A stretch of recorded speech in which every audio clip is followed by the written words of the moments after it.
guys, welcome back to my channel and welcome back to another video. Today we're going to be chatting Empties, everything that I've used up recently, and I've got a bunch of great favorites in here that I'm excited to chat with you about. So if you enjoy this style of video, be sure to subscribe, but let's go ahead and get started. I'm going to be checking myself throughout this whole video because I never wear a red lip with a gloss on top of it, but I'm wearing the new Fenty gloss on her original Fenty lipstick, so let's hope. Anyways, let's kick it off with a bubble bath and the accompanying bath salts that I used with them. This is the Dove Nourishing Secrets Glowing Ritual Bubble Bath. I love this.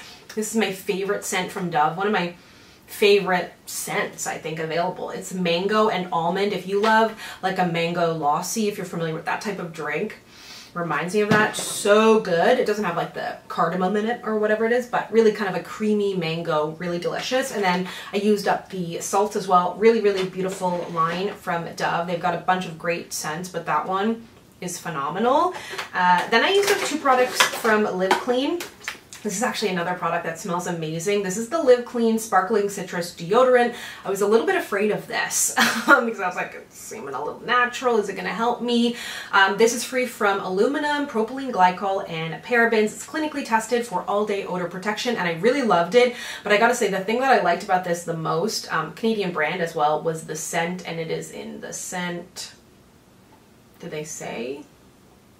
I mean, it has an orange on it, but whatever it is, I think it's like orange blossom is my guess, because I'm really partial to an orange blossom scent. And then I also finished up one of their foaming hand washes. I figured I would include it in here, and this was in aloe and agave, which is a really nice kind of neutral scent, which I used in my kitchen and really loved. Then I used up two really great curl products from the drugstore. The first one is from Nexxus. This is newer to them. I love Nexxus's hair products, and then they launched the Curl Define line earlier this year. So this is the Curl Define leave-in conditioner for curls. I love the size of it. As someone with like dry curly hair, this is the size I like to see. It says it's for strong defined curls and coils.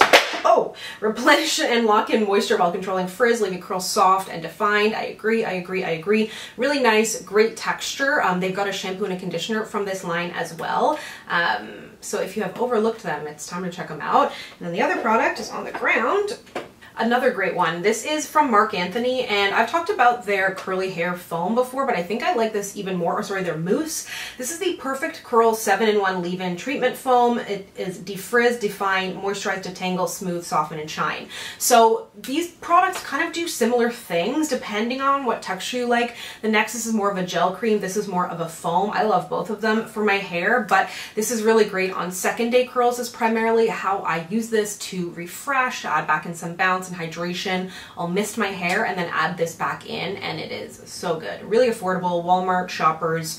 I really love Marc Anthony's curl stuff. This isn't actually empty, but it's just time for it to go because I've had it for so long, but I really love it, and it is the L'Oreal Pure Sugar Scrub. They've got a ton of these. The one with brown sugar is really nice and made for drier skin. This one, it was formulated for more oily and acne prone skin. It's a sugar scrub. It's got little bits of kiwi in there. It looks like a kiwi. It's just so satisfying. It feels so good, leaves my skin feeling really good. I think I mentioned this is formulated for oily combo skin. The L'Oreal scrubs and their face masks are all really nice.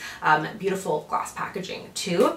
And then from Neutrogena, this is newer to them, but I loved this. It's a 20% vitamin C. I'm quite well versed when it comes to vitamin C. I've used a lot, and I like to find things that are a higher percentage, so this is nice, especially from the drugstore. This is the one, if you're wondering, it comes in the little capsules. So it has little capsules in here, and you twist them open and you put it out on your finger and you put it on your face. It's got a little bit of a thicker texture. I've talked about these quite a bit, but I really liked them, and they definitely made my skin look and feel smoother and brighter, so really impressed with these. If you're looking for hydration, I've got actually three great products here to talk about. The first that I finished up is from Roche Posay. I was having a lot of sensitive skin and kind of drier skin a little while back, so I picked up the Roche Posay Cicaplast Balm B5. I love Cica for my skin. It's found in a lot of Korean skincare as well, and it's known to be quite healing and soothing, otherwise known as Hooling now, but really great. It's got a thick texture.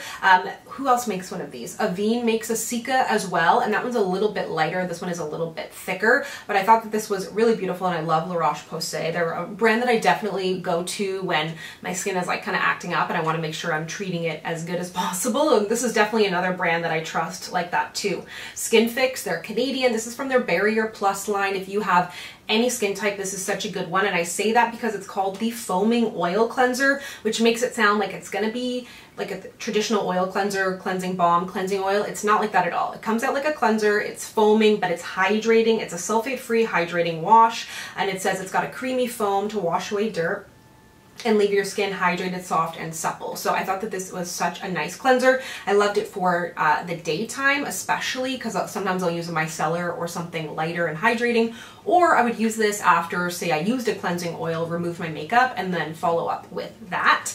And then I finished this up.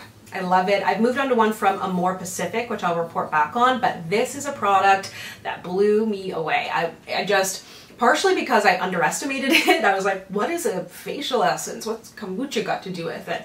And that's my bad, because this showed up. It's the Fresh Black Tea Kombucha Facial Treatment Essence, Anti-Pollution, Age Delay. It says it's for premature signs of aging, protecting your skin. It's got antioxidants for resilience and vitality. It's just basically this beautiful water that I would pat onto my skin directly after washing it. I would try and do it at least twice to kind of layer it in, and it's just like the lightest hydration, but your skin feels so soft, supple, more plump.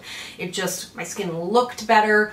I was just so impressed with this. And I know other cultures have been using essences for a long time, other people. I'm newer to it in the past couple of years, but I was so impressed with this. So really, really love it.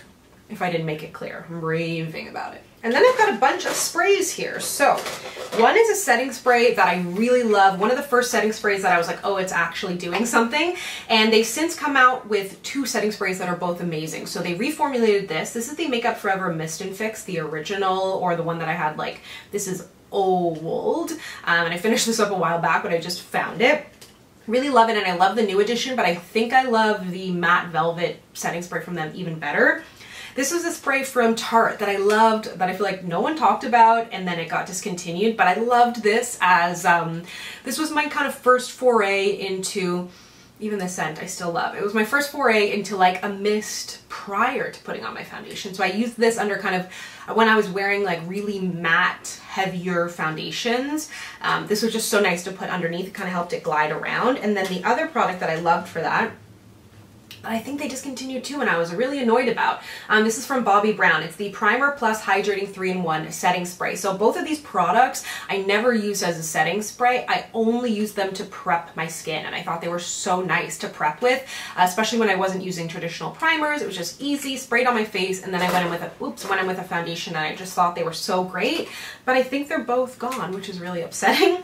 And then this is Old as the Hills. I had a friend who sold Mary Kay when I lived in Newfoundland, and I moved to Toronto 5 years ago, and that was before my other, like, I've had this for a million years, and I just finished it up because I never like was thinking to use it, even though I keep it on my desk, but it just became like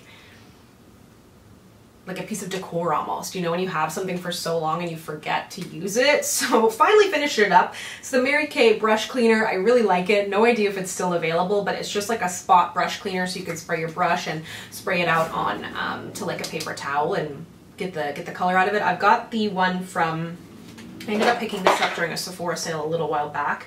This is the one everybody raves about, the Cinema Secrets, and I've been loving that, so I'm going to continue using that for now, but the Mary Kay one has been great over the past God knows how long, perhaps decade. So that's everything from me. I hope you enjoyed this. Let me know down below what you have finished up recently. And as always, if you'd like to connect with me, you can find me on Instagram, Twitter, and Facebook at SamanthaJaneYT. And I'll see you guys next time. Bye!